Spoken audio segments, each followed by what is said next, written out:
Hi! இன்னைக்கு ice cream ஸ்டிக்ஸ வச்சு சூப்பரான கிராஃப்ட் தான் பண்ண போறோம். என்ன அப்படின்னு பார்த்தீங்கன்னா, ஒரு பியூட்டிஃபுல்லான ஹவுஸ் தாங்க பண்ண போறோம். கண்டிப்பா வீட்ல ட்ரை பண்ணி பாருங்க. குழந்தைங்களுக்கு ரொம்ப ரொம்ப பிடிக்கும்.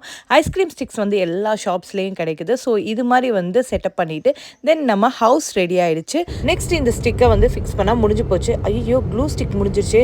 சரி போய் வாங்கிட்டு வந்துடலாம்னு சொல்லிட்டு கடகடன்னு நானும் கிளம்பிட்டேன். 2, 3 ஷாப் ஏறி இறங்குனேங்க. கிடைக்கல. ஃபைனலா ஒரு ஷாப்ல கிடைச்சிருச்சு. ஹாப்பியா வாங்கிட்டு வந்தாச்சு. இந்த சம்மருக்கு என்னதான் மாய்ஸ்சரைசர் யூஸ் பண்ணாலும், என்னதான் மேக்கப் யூஸ் பண்ணாலும் அது நிற்கவே மாட்டுது, ஸ்வெட்டில் வந்துடுது. ஆனால் இப்போ எனக்கு கவலை இல்லை, ஏன்னா என்கிட்ட வந்து ஆல்ஃப் குட்னஸோட ரோஸ் வாட்டர் இருக்குது. இது 100% பியூர், எந்த ஃப்ரிக்ரன்ஸும் ஆட் பண்ணலை. டெய்லி ஒரு 2 to 3 டைம்ஸ் 4 டைம்ஸ் கூட யூஸ் பண்ணலாம். ஒரே ஒரு லாங் ப்ரெஸ் பண்ணாலே போதுங்க. இந்த சம்மருக்கு கண்டிப்பாக ஃபேஸை ரிஃப்ரெஷிங்காக வச்சிருக்க ரோஸ் வாட்டர் யூஸ் பண்ணுங்க. இது வந்து ட்ராவல் ஃப்ரெண்ட்லி, எங்கே வேணாலும் யூஸ் பண்ணலாம். உங்கள் ஸ்கின்னையும் வந்து ரொம்ப சாஃப்டாக ஸ்மூத்தாக ரிஃப்ரெஷிங்காக வச்சிருக்கிறதுக்கு ஆல்ஃப் குட்னஸோட இந்த ரோஸ் வாட்டர் ஸ்ப்ரேயை யூஸ் பண்ணுங்க. டேக் ப்ராடக்ட்டில் மென்ஷன் பண்ணியிருக்கேன், கிளிக் பண்ணி பை பண்ணுங்க. பாய்.